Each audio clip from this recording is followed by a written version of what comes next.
So let's dive into a huge paradox that's popping up right at the heart of the whole AI revolution. We're bringing these incredibly powerful AI models into our homes, right? Letting them run on our own devices. The question is, are we building the ultimate digital fortress? Or have we just handed hackers a brand new key to our front door? Okay, just think about this for a second. Imagine your smart doorbell isn't just some passive camera recording whatever happens. No, it's a sentient gatekeeper. It's actively analyzing the flicker in a visitor's eyes, a tiny shift in how they're standing, and it's making a split-second call, friend or foe. And look, this isn't some scene out of a sci-fi movie. This is the dawn of what we call agentic AI, and it is completely rewriting the security rulebook. To really get the shift, think of old software like a vending machine. It's simple. You press button B4, you get a candy bar. Every time. It's predictable, a one-to-one deal. But an agentic AI, well, that's a vending machine with a mind of its own. It might check your calendar, see you've had a stressful day, and decide, you know what? You need a protein bar instead. It's that autonomy, that wild unpredictability that makes it so powerful and, yeah, so dangerous. And that really gets us to the heart of it. When we're using these powerful new on-device AI frameworks, like Google's Gemma 4, that are designed to run right there on your machine, are we creating this unbreachable fortress? Or are we basically just planting a ticking time bomb right in our own homes? To answer that, you really have to look at two totally competing philosophies. So first up is this idea that security isn't about building taller walls around the AI. It's about building a smarter, more secure brain inside it. Yeah, this is what they call the analyst behind glass philosophy. The whole point isn't just about how smart the AI is. It's about building a conscience, a sense of right and wrong, directly into its code. It's kind of like having a tiny security guard living inside the AI's brain, who's constantly double-checking its motivations before it's allowed to do anything. And the absolute key to this internal security is something called the forced think token. Now, this is where it gets really, really interesting. Instead of just instantly obeying a command, this feature forces the AI to stop and literally think out loud.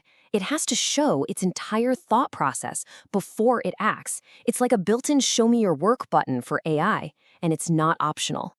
So here's how it works in the real world. You give the AI a command, it's then forced to write out its whole plan of action, that's the think block. Then a totally separate, super fast little supervisor program reads that plan. If it sees anything that looks even a little bit shady, it can slam on the brakes before any damage is done. So the takeaway here is huge. Security is being built right into the AI's thought process itself, not just bolted on as an afterthought.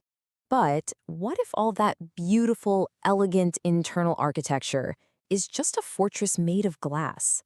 What if the real danger isn't the AI's brain at all, but the incredibly powerful tools we decide to put in its hands? This is the threat of excessive agency. It's basically like giving a powerful, unpredictable AI the keys to your entire digital kingdom. We're talking access to your files, your network, your command line with absolutely no supervision. All of a sudden, every single conversation, every file it touches becomes a potential backdoor for an attack. And believe me, this isn't just theory. These CVEs you're looking at, they're real, documented security flaws. Take CVE 2026-27966, for example. Hackers hid malicious code inside what looked like a totally harmless spreadsheet. An employee asks the AI a simple question about the data, and boom, the AI becomes a Trojan horse, using its own authorized tools to give the attacker complete control of the system. It's a literal ghost in the machine. And that's what's so terrifying about this. To all the security systems, everything looks perfectly normal. The AI is just using its tools the way it's supposed to. The intent looks legitimate, but on the inside, its logic has been completely hijacked. It's a puppet, and the attacker is the one pulling the strings. So how in the world do you fight back against an attack like that? Well, the architectural argument has a really elegant answer. You limit the AI's vocabulary. It's a mathematical technique called top P sampling, and it's kind of like giving the AI a dictionary that only has safe words in it. Think of all the words an AI could possibly say as a bell curve.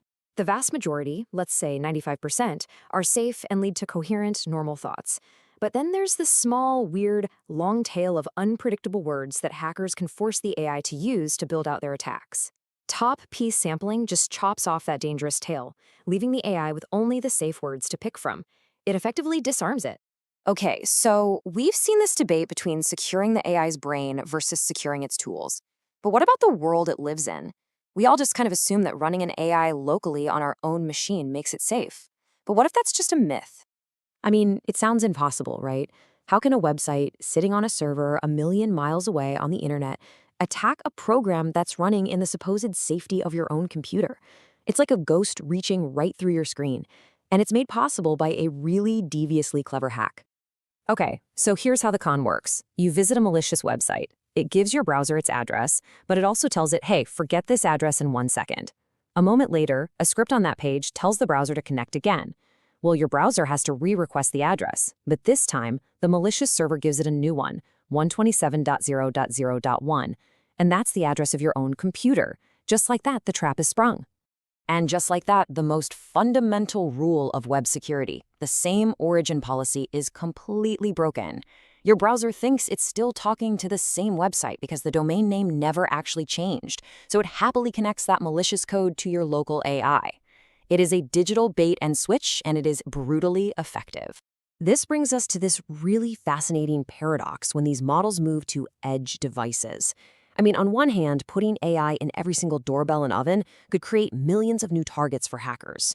But on the other hand, a completely offline AI with zero connection to the cloud, that could be the most secure device ever made, a perfect air gap. It's a classic double-edged sword.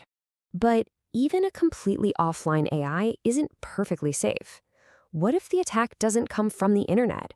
What if it comes from the air itself? A hacker could create a sound wave, a specific whisper in the dark that actually tricks your smart lock into opening your front door. The weapon isn't code anymore, it's sound.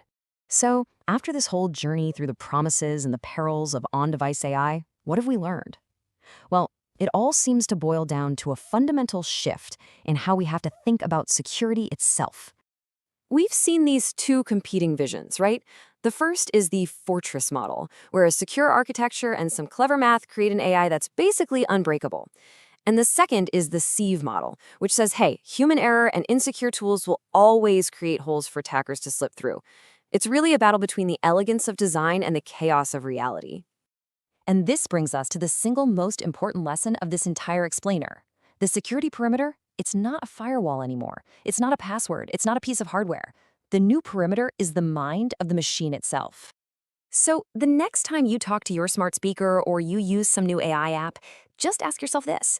Is it just a tool, blindly following a simple rule? Or is it a thinking, autonomous being, watching you and deciding all by itself what to do next? And if it's the latter, can you really, truly trust it?